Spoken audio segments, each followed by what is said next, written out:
اس کے بعد تو عادت سی بن گئی تھی، سال میں 2-3 بار کسی نہ کسی کو خون دے ہی دیتا تھا اور کسی قسم کا خوف محسوس نہیں ہوتا تھا۔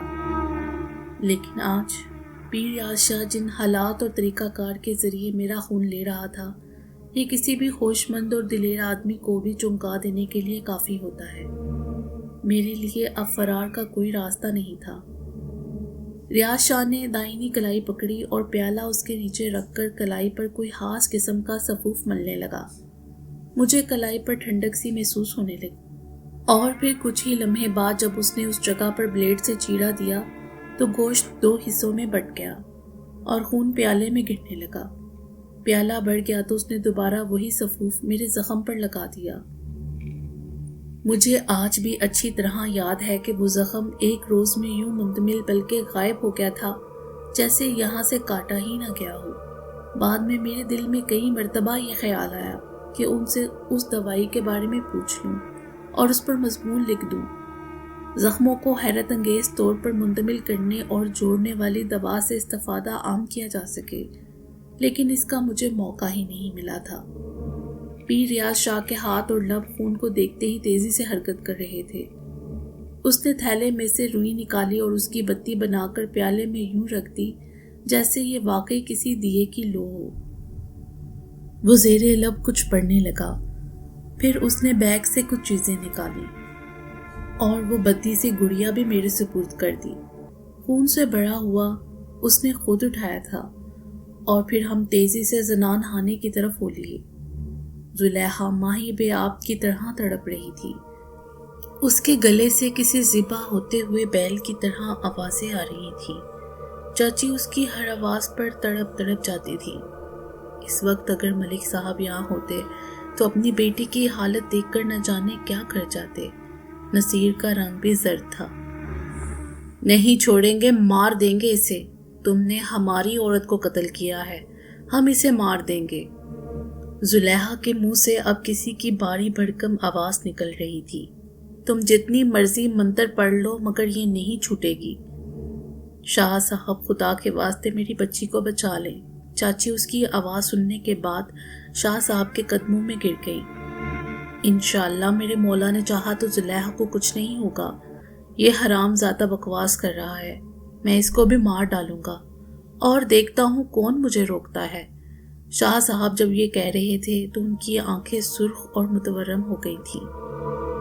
انہوں نے جلدی سے کچھ پڑھتے ہوئے زلیخا کے گرد ایک دائرہ حصار لگایا اور باقی لوگوں کو دائرے سے پیچھے ہٹنے کا حکم دیا۔ دائرہ قائم ہوتے ہی زلیخا کا بدن زمین سے اچھلنے لگا اور وہ شے جو اس کے اندر سے بول رہی تھی اسے پٹخنے لگی۔ چاچی کی تو چیخیں ہی نکل گئی۔ باز آجا، باز آجا، شاہ صاحب گرجے، تیری دم میں نمدہ بھر دوں گا۔ تو تب آرام سے بیٹھے گا، چھوڑ دے اس بچی کو۔ بھگوان کی سوگند نہیں چھوڑوں گا، وہ ڈکراتے ہوئے بولا تھا۔ اچھا تو ہندو ہے تو؟ شاہ صاحب نے سوال کیا۔ اس دوران وہ کچھ پڑھتے جا رہے تھے اور اس کے بولنے سے قبل ہی انہوں نے 7 بار زلیخا کی طرف پھونک ماری۔ میں نے محسوس کیا کہ پھونک کے رد عمل میں زلیخا کے بدن پر طاری لرزہ ختم ہو گیا تھا۔ شاہ صاحب نے دائرے سے 1 فٹ کے فاصلے پر خون سے بڑا دیا رکھا اور اس کی لو کو آگ دکھا دی۔ پھر اس میں انگلی ڈبوئی اور مجھ سے گڑیا لے کر اس کے سر پر خون سے مانگ بھر دی۔ کھی اب کی بار کوئی کھسیانی انداز میں ہنسا تھا اور آواز زلیخا کے اندر سے ہی اٹھی تھی۔ میں سب جانتا ہوں مہاراج، بے وقوف بنا رہے ہو انہیں۔ اگر انہیں معلوم ہو گیا کہ تم کیا کر رہے ہو تو کیا بنے گا تمہارا؟ بکواس بند کرو، شاہ صاحب بولے۔ تو مکار دغا باز شیطان ہے، تو مجھے گمراہ نہیں کر سکتا، یہ تیری باتوں سے بدگمان نہیں ہو سکتے۔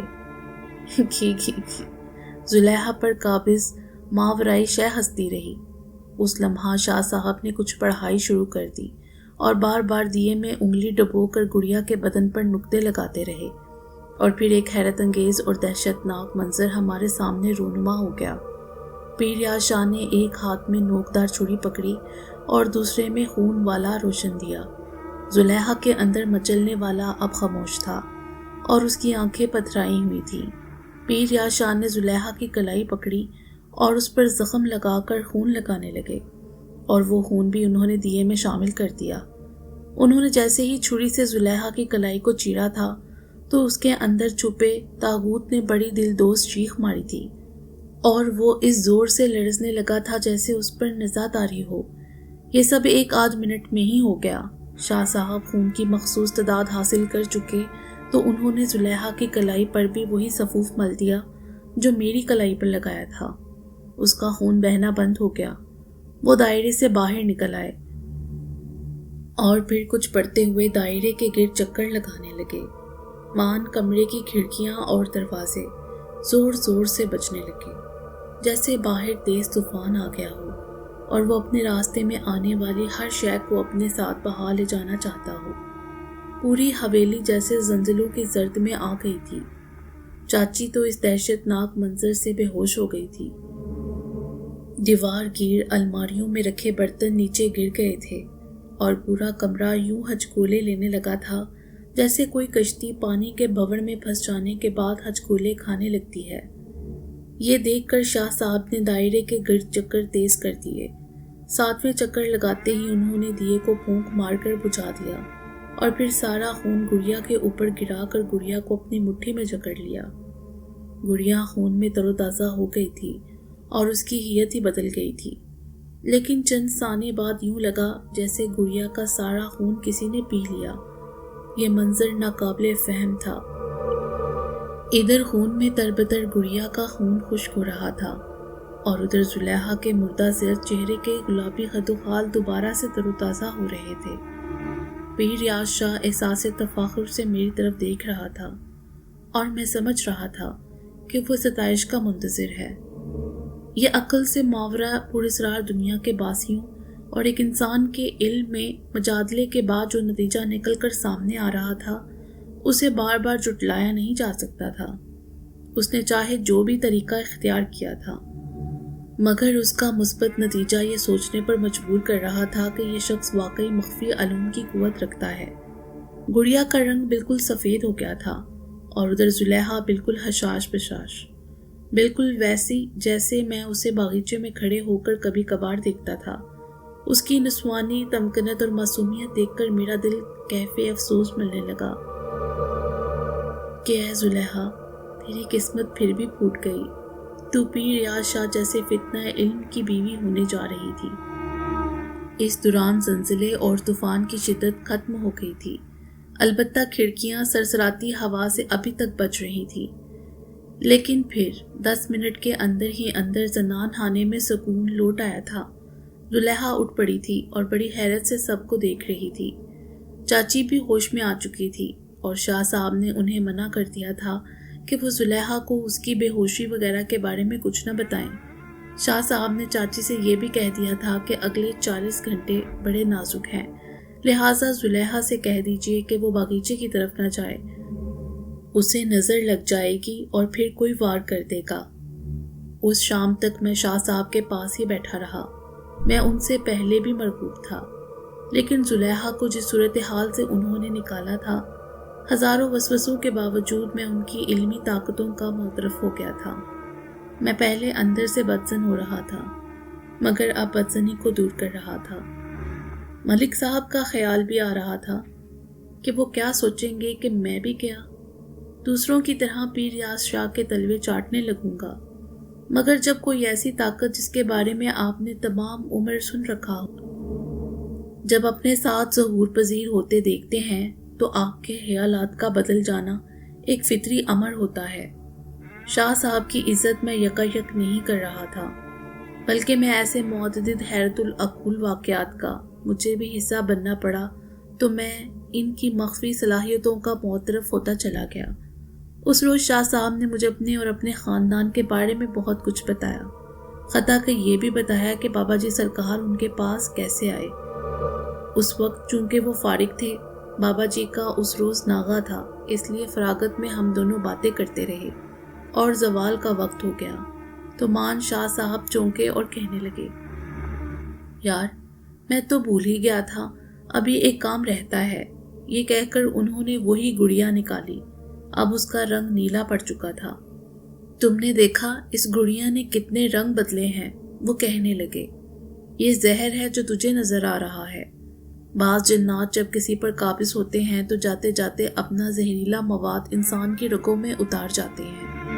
لوگ کہتے ہیں کہ پیر صاحب نے جن تو ان کے سامنے نکالا اور مارا تھا، مگر بندہ پھر بھی صحت یاب نہیں ہو رہا، اسی لیے اس بندے کو تعویذات، دم شدہ پانی اور بعض اوقات کچھ ادویات بھی کھلائی جاتی ہیں، لیکن زلیخا کو کوئی دوائی نہیں کھلاؤں گا۔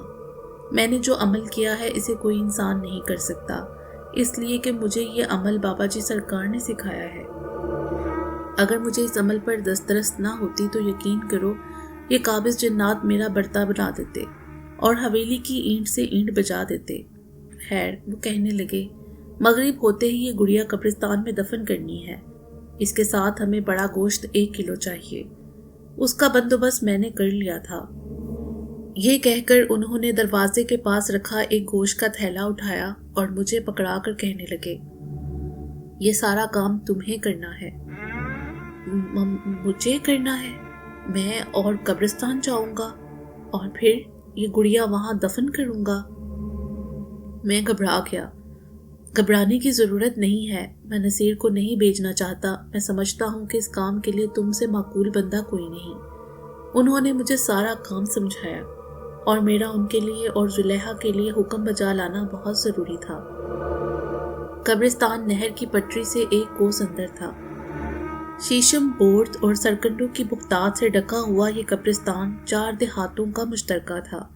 زوال ہوتے ہی میں نے سارا سامان لیا اور مغرب کی اذانوں سے پہلے ہی میں نے قبرستان میں جا کر گڑیا کو دفن کر دیا اور گوشت اس کے مدفن کے اوپر رکھ دیا۔ میں چور آنکھوں سے قبرستان کے اندھیرے میں اپنے وہم کو تلاش کرتا ہوا قبرستان سے نکل رہا تھا کہ ایک دم پاؤں کسی گڑھے میں پڑا تو ایسا لڑکھڑایا کہ پاؤں سیدھا کرنے کا موقع ہی نہ مل سکا اور میں اس گڑھے میں گر گیا۔ یہ گڑھا نہیں، ایک قبر تھی جو جانوروں نے کھود رکھی تھی یا بارش کی وجہ سے نیچے بہہ گئی تھی۔ خوف سے میرا پورا بدن بیل گاڑی پر رکھے خالی برتنوں کی طرح کھنکنے لگا۔ پسینے سے تربتر میں اضطرابی کیفیت میں اٹھا اور جلدی سے قبر سے نکلنے لگا تو مجھے اپنے ہاتھوں میں چپ چپ سی محسوس ہونے لگی، تو لگا جیسے گیلی مٹی سے ہاتھ بڑھ گئے ہیں، لیکن پھر جب دونوں ہاتھوں کو ایک دوسرے کے ساتھ جوڑا تو اس میں چپچپاہٹ اور تعفن کا احساس ہوا۔ ناگوار سی بو میری نتنوں سے ٹکرائی اور پھر مجھے جس احساس نے جان کے خطرے میں مبتلا کر دیا اس کو بیان کرنا اب میرے بس میں نہیں ہے۔ بس مجھے اتنا یاد ہے کہ میں اتنے زور سے چیخ مار کر چلایا تھا اور میرے لبوں سے نکلا تھا، یا اللہ میری مدد۔ اس کے ساتھ ہی میں نے با آواز بلند درود شریف پڑھنا شروع کر دیا تھا اور میری آواز بلند سے بلند تر ہوتی چلی گئی۔ گڈھا زیادہ گہرا نہیں تھا، بھرپور کوشش کر کے جب میں گڈھے سے نکلا تو مجھے احساس ہوا کہ کوئی سایہ بھی گڈھے سے باہر نکل رہا ہے اور آہستہ آہستہ اس گہرے سیاہ ہیولے کے وجود سے روشنی پھوٹ رہی ہے، اور پھر کچھ ہی دیر بعد وہ سیاہ ہیولا روشن لبادے میں ظہور پذیر ہو گیا۔ بچ گئے تم، درود پاک صلی اللہ علیہ وآلہ وسلم نہ پڑھتے تو مارے جاتے تم۔ وہ کون تھا یہ میں نہیں جانتا، لیکن اس کا استہزائیہ انداز میں یہ کہنا مجھے اس کے متعلق کسی خوش فہمی میں مبتلا نہیں کر سکتا تھا۔ تم کون ہو؟ میں نے سوکھے ہوئے حلق سے آواز نکالی۔ جا کر اپنے بابا جی سے پوچھ لینا، وہ کہنے لگا۔ تمہارے بابا جی کے بہت سے فرض مجھے چکانے ہیں، میرا یہ پیغام انہیں پہنچا دینا۔ یہ کہتے ہی روشنی غائب ہو گئی اور وہ سیاہ ہیولا لہراتا ہوا دوبارہ قبر میں اتر گیا، اور پھر میں نے ایسی دوڑ لگائی کہ مجھے یاد ہے اگر میں اس روز کسی دوڑ کے عالمی مقابلے میں بھی شریک ہوتا تو پہلی پوزیشن لے لیتا۔ میں نے حویلی میں جا کر دم لیا اور عین اس وقت مہمان خانے میں داخل ہو رہا تھا جب اندر سے بابا جی کے غصے سے بڑی آواز آ رہی تھی۔